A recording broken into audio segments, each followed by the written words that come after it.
Hello and welcome back to this week's Office Hours. I'm Bob Reich, and you're here, and I'm with you. And this is live. It is not, it's live if you are here with me now.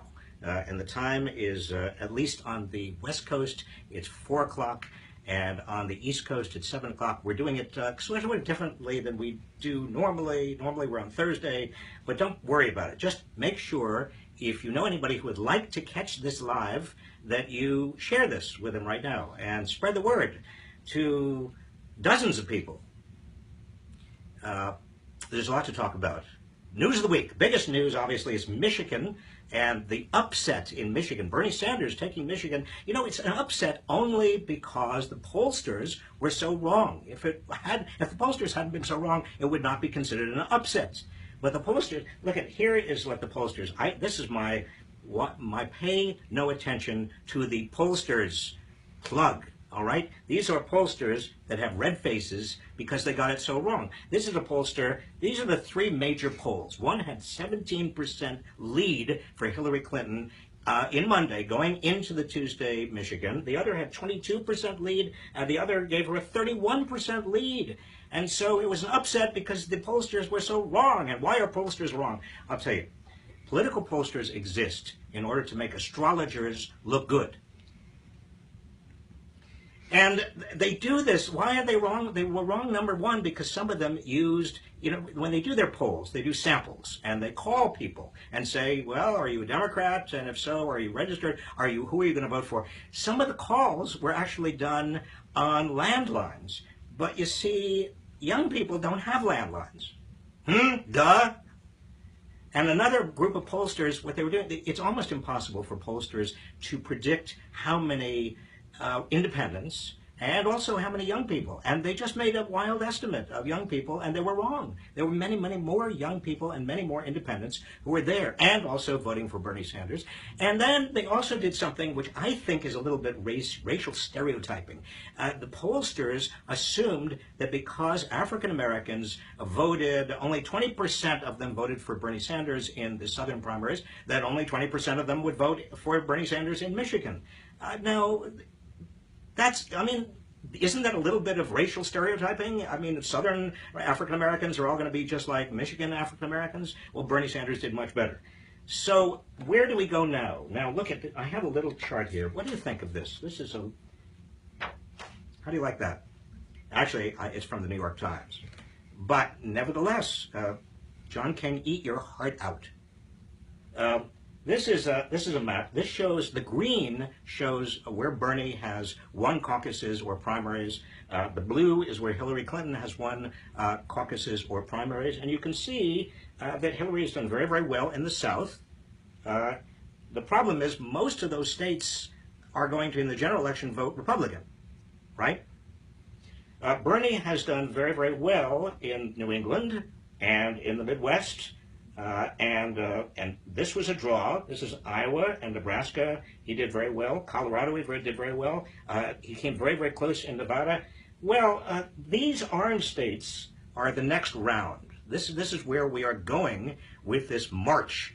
And it is the next, actually next Tuesday. So you have here states like Illinois, and you have here Missouri, and you have Ohio, very, very important states, Florida, and then the following week, Wisconsin. You see, if you see this pattern, I think Bernie's chances are pretty good in this region because he's talking about the problems of jobs and wages, and he's probably talking about it in a way that people can understand. Now, I am not an old-time protectionist in terms of trade, but Bernie Sanders is pointing out something that people feel and understand in their hearts, and that is the blue-collar workers have been screwed in this country. And it's not just trade and outsourcing of jobs. It's also the deunionization of America. Only 7% of American workers in the private sector are now unionized. In the 50s, you had 35%, a third of workers in the private sector were unionized, a lot of them in the industrial Midwest. This was union country. This is also a country where if you've got big companies that become companies that are essentially takeover targets, or companies that are, that Wall Street, you see Wall Street right over here? You can't see it, can you? It's right, follow my finger. There's a little tiny place called Wall Street that has basically taken over the economy and basically began instructing in the 1980s every company to maximize shareholder returns. Think nothing of anybody else. Employees, just think about shareholders. Don't care about your communities, just think about your shareholders. Well, what happens to a lot of these workers, blue-collar workers? Well, when only maximizing shareholder returns is the thing that corporations do, obviously there is pressure downward pressure. So a lot of these companies, they move to states that are called right-to-work states. If there was ever a phrase that was meaningless and also obverse to what is actually happening, it's right to work. Right to work states is right to have a lousy job and low pay.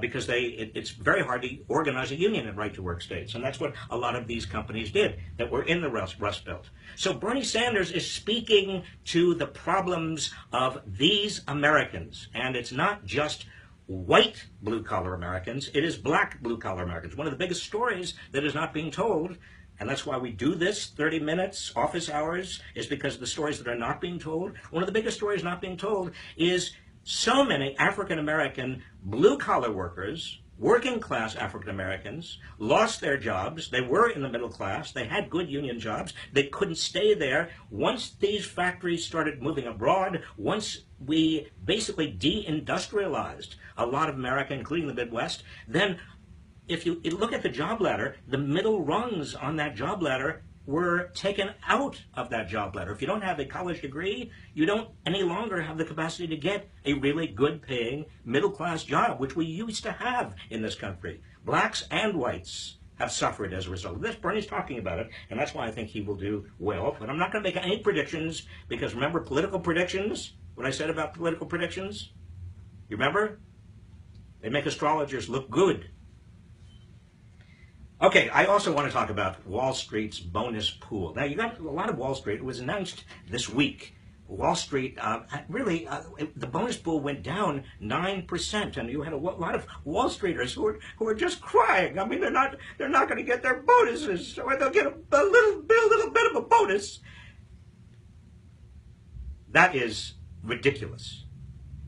The bonuses this year that Wall Street got, just this year, Wall Street bonuses, were enough to lift every fast food minimum wage worker up to $15 an hour if we're spread out over every fast food worker in this country. So I'm not gonna cry a tear for Wall Street workers, Wall Street executives, Wall Street traders whose bonus went down a little bit. Please.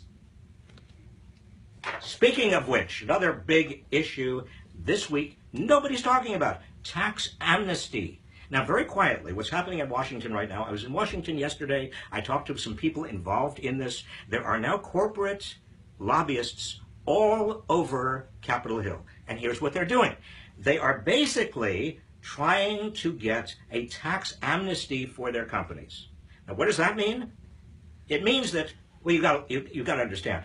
Right now, big corporations, global corporations, headquartered in the United States, they've got about $2.1 trillion of money parked abroad, mostly in tax havens, so they don't have to pay U.S. taxes. 2.1 trillion. And what they're waiting for is for the United States to say,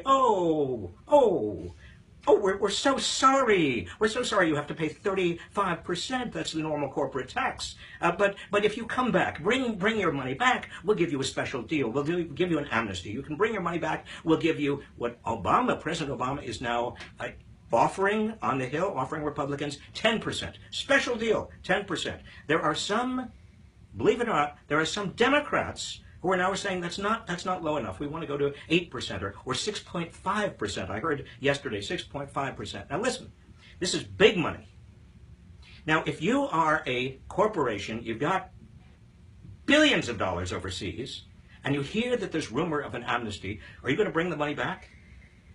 No! You're going to wait till there's an amnesty. Why would you bring the money back? The best way of dealing with these corporations that are parking their money abroad is not give them anything. Don't give them an amnesty. This is extortion. How do you deal with extortionists?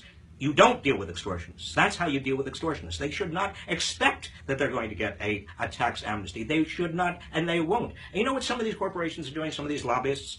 They're going around saying, well, if you don't give us a tax amnesty, not only are we going to keep this money there, but we might even follow Pfizer and move abroad where taxes are cheaper.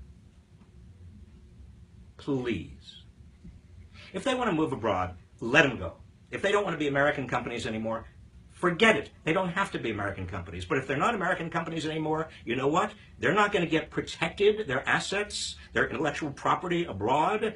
The United States government is not going to protect them. The United States government is not going to represent them in international treaty negotiations. The United States government is not going to represent them with regard to all sorts of dispute settlements internationally about American corporations versus foreign corporations. Forget it. They're not Americans. They want to go abroad? Goodbye. Now, finally, we come to the portion of our half hour where I have the privilege, the unique privilege of giving you my sense of what the worst of the week is. What is the worst of the week? What is the worst thing, the most outrageous thing that happened this week? The worst of the week is Donald Drumpf. Drumpf, you know, John Oliver's, that's what he's been calling him, and he's right. That was the original name of Donald Trump. It was Donald Drumpf. I mean, that was his family name, Drumpf. And so we're going to call him Drumpf. And what did the Drumpf do? Well, the Drumpf has been inciting violence. I mean it. I just want to quote this morning. I mean, yesterday, a Trump supporter was criminally charged with assault at a Trump rally in North Carolina. The rally happened Wednesday. You probably know about this. And it's been a pattern. It's been going on for a while. At a Las Vegas rally last month, here's what Trump said. The Drumpf, I'm sorry. Here's what the Drumpf said. I'd like to punch him in the face, he said, referring to a protester who had been removed. And then the Drumpf told the crowd, quote, you know what I hate? There's a guy totally disruptive, throwing punches. We're not allowed to punch back anymore. I love the old days. You know what they used to do to guys like that when they were in a place like this? They'd be carried out on a stretcher, folks. And then this morning, the Drumpf elaborated on that statement. He said, the audience swung back, and I thought it was very, very appropriate. He was swinging, he was hitting people, and the audience hit back. And that's what we need a little bit more of. We need a little bit more of mobs of people striking protesters, often black protesters. That's what we need. We need people being taken out on stretchers from rallies. Now, there hasn't been a single video of any protester being violent. A lot of people have iPhones. They could have videoed them if there was actually violence. There are also police officers who have authority to stop any violence. So what Donald Drumpf is actually saying is that he not only condones violence, he's inviting violence. That's the worst of the week. It's the worst of the month. My friends, I'm reminded of what the late Martin Luther King said, and I can only paraphrase, but he said, we have not only to repent for the violent and bad acts of the bad people, but for the silence of the good people. We have got to denounce Donald Drumpf and his antics and his insightfulness of violence and very, very thinly veiled racial-coded violence. There is no place in America for this. There's no place in America for a presidential candidate, the leading presidential candidate of one of our major parties, saying this and doing this and acting this way.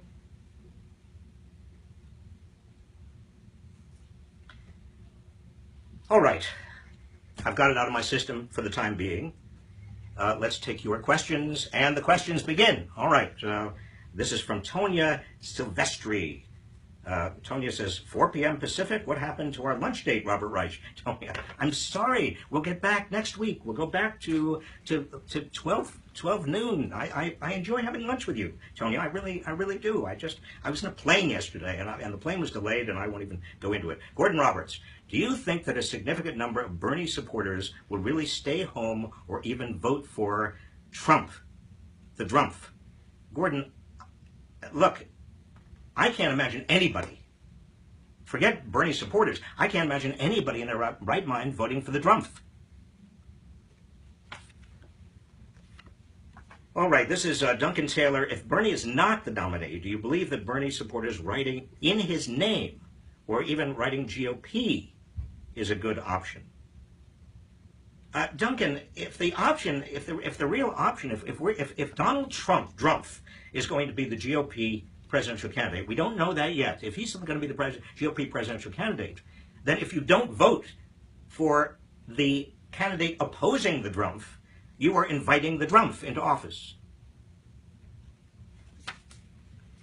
Dan Wolpert, do you think the term socially responsible democratic capitalism, that's quite a term, Diane, is an accurate and perhaps more broadly palatable way to portray Sanders' proposals? Socially responsible democratic capitalism. Look, I think that that's how I read it. I mean, when Bernie Sanders talks about free public higher education, that's a continuation of K through 12. We don't talk about K through 12 as socialist. K through 12 is the public education. K through 12 is the backbone of American education. We want to improve it. We don't want it to be thought of as kind of a socialist foreign invention. And what we've done in this country, we started with public K through, actually 1 through 8, and then we extended it to 1 through 9, and then we extended it through 1 through 12, K through 12, some places have public child care and early childhood education, and we need more education. People have to be better educated for the jobs of the future. So why not continue that tradition of public education, free public education? That's not socialism. You say it's socially responsible democratic capitalism, yes. And also, the single payer health system that almost every other major industrial society has is cheaper. It delivers better health care. People are going broke right now, even with public health, even under the Affordable Care Act, with co-payments and deductibles that keep on growing. A private insurance industry that's making huge amounts of money off of you and off of me, spending it on executive salaries, on advertising and marketing. Adrian Mattal. Adrian, you say, I was leaning toward Bernie until I saw what he thinks about Cuba. Adriana, what are you talking about? You mean you mean in 1985, more than 3 decades ago, he had something nice to say about the Cuban educational system and the Cuban healthcare system? And that's going to make you not vote for Bernie? Come on. Rick Thwaites, do you think Bernie is properly connecting the dots between his vision and the reality of D.C.? Rick, the reality of D.C., I was in D.C. yesterday. You know what the reality of D.C. is? The reality of D.C. is money. It's lobbyists. It's trade associations. It is engulfing the Democratic Party. The Republican Party has been there for years. Do you think you are represented in Washington? Now, I don't know. Rick, maybe you are. Maybe you're a CEO. Maybe you run the U.S. Chamber of Commerce. But I don't think you are. Or you do, and I don't think you're represented, and I'm not represented. And so Bernie's entire political revolution is about returning our democracy to us, to the people. And so how do you connect the dots? You don't connect the dots. You have a democracy, or you have what we have now. And this is not a new problem, but it's got much, much worse over the last 10, 15, 20 years, and Citizens United has made it even worse. Jake Morrison, what are your predictions for the election on March 15th? Well, Jake, I already gave you my predictions. I think Bernie's going to do extremely well. But predictions, I warned you, did I not? Political predictions exist to make astrologers look good. Eddie Negeo Itano, what were your thoughts about NAFTA back then, and what are they now? Eddie, I was in the Clinton administration. I was Secretary of Labor. I did not like NAFTA. In fact, I was very vociferous against NAFTA, but it was in the cards. The corporate America, Wall Street, they wanted it. Inside the administration, the best I could do was have stronger labor protections, stronger environmental protections. But look at when you serve in the cabinet, you are either going to be a member of the team or you're going to resign, and I did not resign over that. I came pretty close to resigning over several things, but I'm not going to tell you. Steve Tice, how do you respond to Paul Krugman's criticism of Bernie on trade?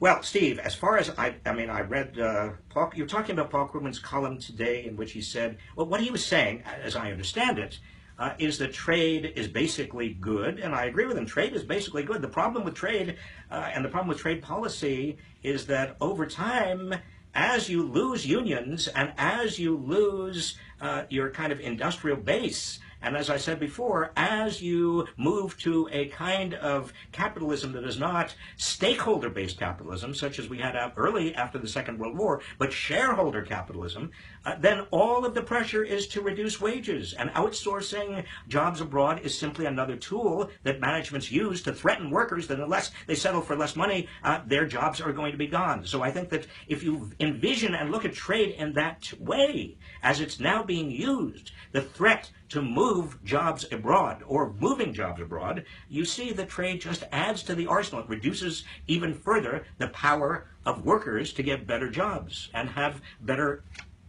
wages. This is why we have the top 1% with almost 20% of total national income right now. This is why we are seeing the most unequal distribution of income and wealth we've seen in this country since 1918.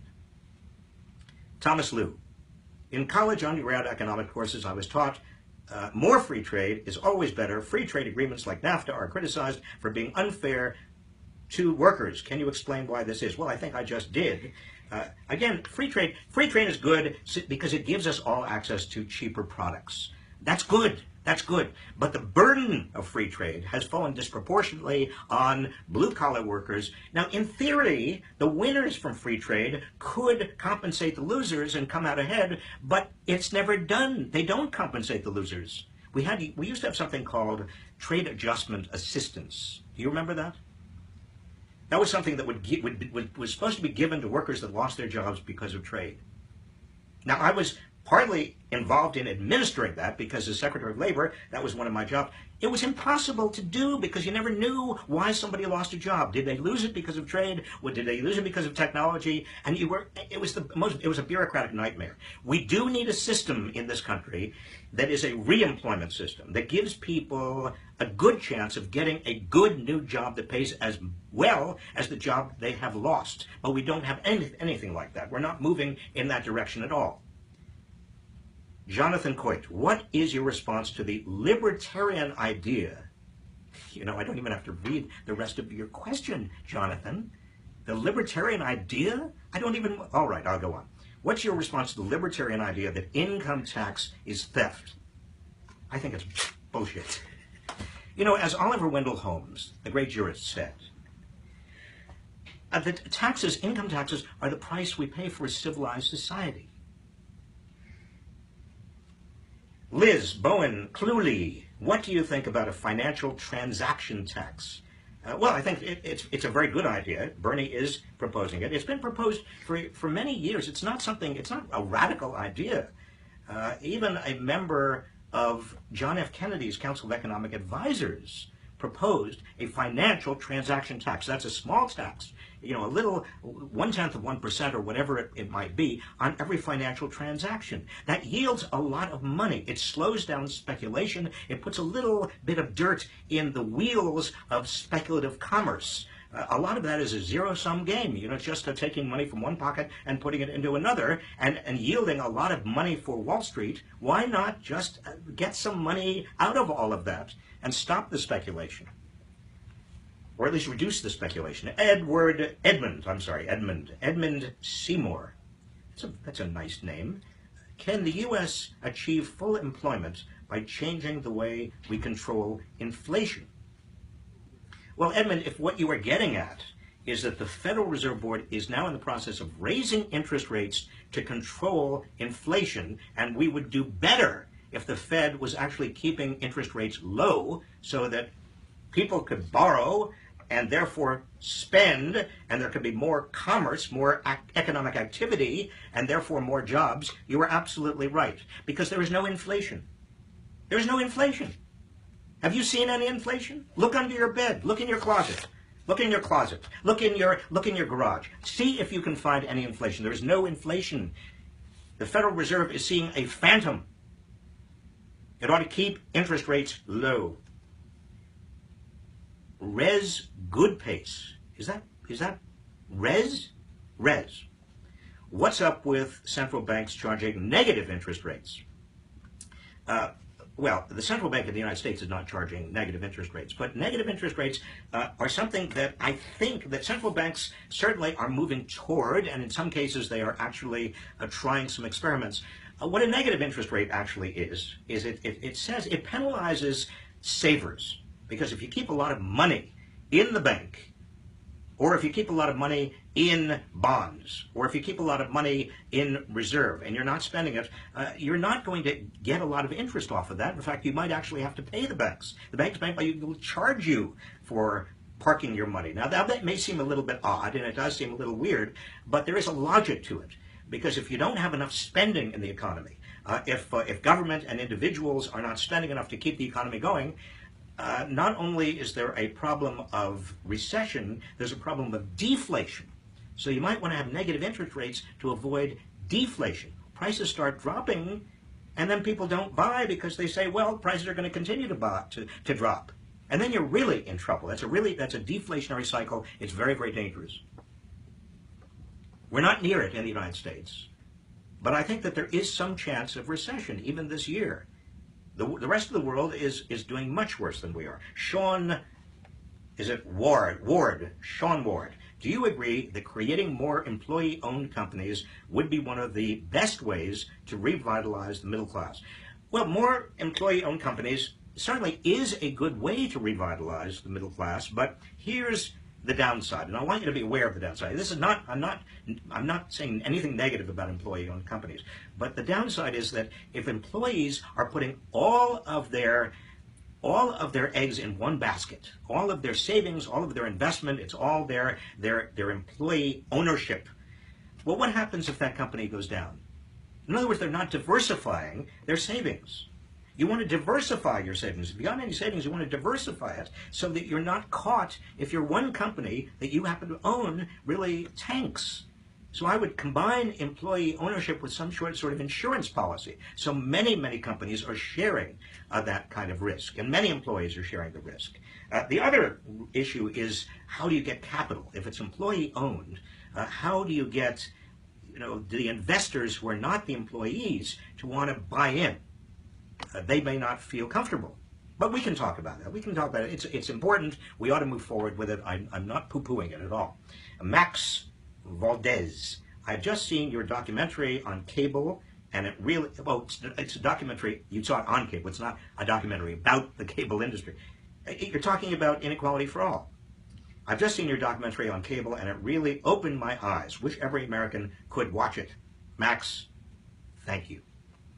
It's called Inequality for All. It's on Amazon Prime right now. You can see it.